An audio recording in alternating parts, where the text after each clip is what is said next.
जय श्री केदार। तो कैसे हो आप सब? उम्मीद करता हूँ कि बाबा केदारनाथ जी की कृपा से आप सभी बहुत अच्छे होंगे। तो आज एक बार फिर से मैं हाजिर आप सबके लिए श्री केदारनाथ जी यात्रा से जुड़ी बड़ी और महत्वपूर्ण जानकारी लेकर। और आज की जो जानकारी है वो आप सभी श्रद्धालुओं के लिए काफी बड़ी जानकारी है। जी हाँ, आप सबको बताना चाहूंगा, ये भी खबर है कि जो लोग आज करवाएंगे पंजीकरण उन्हें 15 दिन बाद होंगे दर्शन। वहीं भीड़ को नियंत्रण करने के लिए जगह जगह पर यात्रु को रोका भी जाएगा। यह आप सभी श्रद्धालुओं के लिए काफी बड़ी खबर है। और आप सबको बताना चाहूंगा कि चार धाम यात्रा पर आने वाले श्रद्धालुओं के लिए निर्धारित संख्या तय भी कर दी गई है, यानी कि आप सीमित संख्या के तहत ही यात्रा कर पाएंगे। यह आप सभी श्रद्धालुओं के लिए काफी बड़ी जानकारी है, क्योंकि आप सबको पता होगा कि केदारनाथ धाम में रुकने की व्यवस्था जो है वो बहुत ही कम है। ठीक है, वहीं मौसम भी लगातार चेंज होते रहता है, जिसके कारण कि श्रद्धालुओं को बड़ी परेशानी उठानी पड़ सकती है केदारनाथ धाम में। तो इसी को लेकर प्रशासन ने ये बड़ा कदम उठाया। आप सबको बताना चाहूंगा कि अगर आप भी केदारनाथ यात्रा पर जा रहे हैं तो आप सभी श्रद्धालुओं के लिए काफी बड़ी जानकारी इस वीडियो में होने वाली है। तो बने रहेगा वीडियो के अंत तक। तो अगर चैनल पर नए हैं तो चैनल को जरूर सब्सक्राइब कर लें, ताकि आप सब तक हमारे डेली अपडेट्स पहुंच सके। जैसा कि आप सबको बताना चाहूंगा कि केदारनाथ जाने के लिए सबसे पहले एक निर्धारित संख्या तय की गई थी। ठीक है, जैसा कि 12,000 श्रद्धालु केदारनाथ धाम जा सकते थे। पर जो अब का अपडेट है वो आप सभी श्रद्धालु को बताना चाहूंगा कि श्रद्धालुओं की व्यवस्था को देखते हुए, यानी कि भारी संख्या में श्रद्धालु जो हर दिन पहुंच रहे हैं, मंगलवार को जारी शासन देश के मुताबिक बद्रीनाथ धाम में अब एक दिन में 16,000 श्रद्धालु रुक पाएंगे। केदारनाथ धाम में 13,000 श्रद्धालु रुक पाएंगे।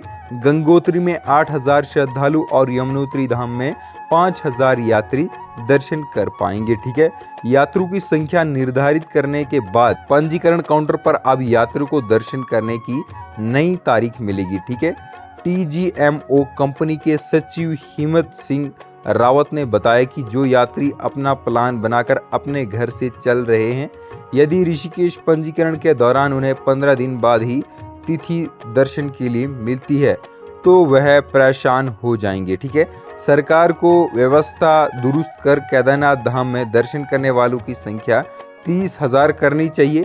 वहीं ट्रांसपोर्ट मदद कटोरी ने बताया कि कई यात्रियों ने हेली सर्विस के टिकट बुक करा रखे हैं। यदि उन्हें उस दिन दर्शन करने की तिथि नहीं मिलती है तो टिकट बेकार हो जाएगा। ठीक है, यह आप सभी श्रद्धालुओं के लिए काफी बड़ी जानकारी है। कुछ अधिकारियों द्वारा कहा गया है कि 30,000 लोग रुकने की व्यवस्था की जाए केदारनाथ धाम में श्रद्धालु के लिए। पर जो अब निर्धारित संख्या तय की गई है, पहले आप सबको पता होगा सत्यपाल मलिक द्वारा, ये जो वहाँ के टूरिस्ट मिनिस्टर हैं, उन्होंने कहा था कि 12,000 श्रद्धालु केदारनाथ धाम में रुक पाएंगे।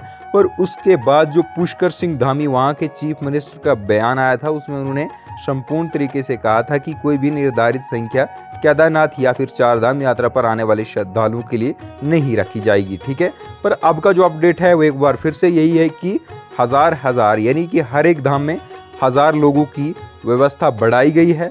ये आप सभी श्रद्धालुओं के लिए बड़ी खबर है कि निर्धारित संख्या तय कर दी गई है। और वहीं जो सबसे बड़ा अपडेट ये भी है कि केदारनाथ धाम में यात्रियों के दबाव को सीमित रखने के लिए प्रशासन ने बुधवार से सुबह 10 से दोपहर 12 बजे तक यात्री को जगह जगह रोकने का निर्णय लिया है। इस व्यवस्था से जहां सोनप्रयाग से सीमित संख्या में यात्रियों को केदारनाथ भेजा जाएगा, वहीं धाम में अतिरिक्त दबाव नहीं रहेगा। ठीक है, धाम में 8,000 यात्रियों को ठहरने की व्यवस्था की गई है। 6 मई से शुरू हुई यात्रा में पहले दिन 23,000 से अधिक श्रद्धालुओं ने दर्शन किए थे, जबकि बाद में 3 दिनों में दर्शन तीर्थ यात्रियों का आंकड़ा प्रतिदिन 8,000 के लगभग रहा है।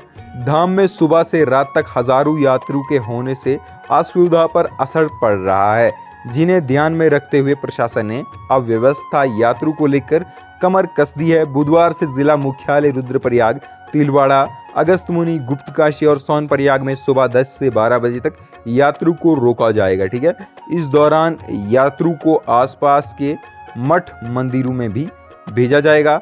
यह आप सभी श्रद्धालुओं को बड़ी जानकारी बताना चाहूँगा। और यह आप सभी श्रद्धालुओं के लिए काफ़ी बड़ा अपडेट भी है। ये अस्थायी रूप से इसीलिए रोक लगाई गई है यात्रा पर, यानी कि अगर हर दिन ज़्यादा श्रद्धालु पहुंचते हैं तो उन पर इसलिए रोक रहेगी, क्योंकि मंदिर परिसर में उसी हिसाब से तैयारियां की गई हैं जिस हिसाब से वहां पर यात्रा पहुंचे। ठीक है, 10 या फिर 8,000 श्रद्धालु रुकने की व्यवस्था की गई है मंदिर परिसर में, जिससे कि अगर ज़्यादा संख्या में श्रद्धालु मंदिर में पहुंचते हैं तो कहीं ना कहीं उनको बड़ी समस्या देखने को मिल सकती है। ठीक है, तो इसीलिए इस यात्रा को देखते हुए वहां के प्रशासन ने एक ये एडवाइजरी जारी की है।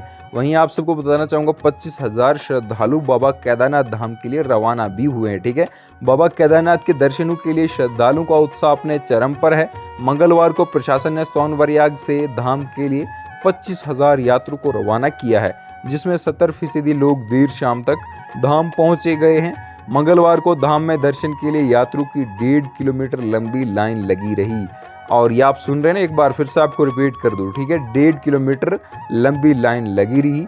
डीएम मयूर दीक्षित ने बताया कि यात्री दर्शन के बाद भी धाम में रुक रहे हैं, इससे भीड़ हो रही है। यानी कि दर्शन करने के बाद भी वहां पर कई सारे श्रद्धालु हैं जो अपना स्टे ले रहे हैं, वहां से वापस नहीं आ रहे हैं। इसके कारण केदारनाथ धाम में भीड़ बढ़ रही है और इससे दूसरे श्रद्धालुओं को भी दिक्कतों का सामना करना पड़ रहा है। ठीक है, साथ ही साथ आप सबको ये भी बताना चाहूँगा कि चार धाम यात्रा में लगातार जो मौतें हो रही हैं उसको लेकर भी पीएमओ ने रिपोर्ट मांगी है वहाँ के प्रशासन से, और चारों धामों के लिए श्रद्धालु की संख्या बढ़ाई गई है, पर 1,000 ही बढ़ाई गई है। ठीक है, ये था कुछ आज का अपडेट। और साथ ही साथ आप सबको मौसम अपडेट बताना चाहूँगी कि मौसम जो है वो आप सभी के लिए काफ़ी इम्पोर्टेंट रहता है, खासकर उत्तराखंड जाने के लिए। ठीक है, और आप सबको बताना चाहूँगा अगर आप भी अगले दिनों यात्रा पर जा रहे हैं तो मौसम को लेकर आपके दिल में भी अगर कोई संदेह है, ठीक है, तो आप सभी को बताना चाहूँगा कि मौसम अगले दिनों आज फिलहाल गरज चमक के साथ, हवाओं के साथ बारिश के आसार जताए गए हैं, वो भी हल्की बूंदाबांदी के आसार जताए गए हैं। ठीक है, कहीं जगहों पर अच्छी बारिश भी हो सकती है। वहीं आप सबको बताना चाहूँगा अगले 15 तारीख तक किसी भी प्रकार की बारिश नहीं जताई गई है। ठीक है, तो कहीं ना कहीं आप सभी श्रद्धालुओं के लिए अच्छी खबर है, आपकी यात्रा अच्छे से सुचारू रहेगी इस दौरान, तो बिल्कुल भी परेशानी ना लें। और साथ ही साथ प्रशासन का सहयोग दे यात्रा के दौरान, भगदड़ ना मचाएं और श्रद्धालुओं के साथ दुर्व्यवहार ना करें। ठीक है, अपने अपने दर्शन करें, किसी को धक्का मुक्की ना दे धाम में, जिससे कि वहां पर किसी भी भगदड़ का माहौल उत्पन्न हो। ठीक है, उम्मीद करता हूँ कि आपको ये वीडियो अच्छा लगा हो। अगर वीडियो अच्छा लगा तो वीडियो को जरूर लाइक करें और हाँ, चैनल को जरूर सब्सक्राइब करें। जय श्री केदार।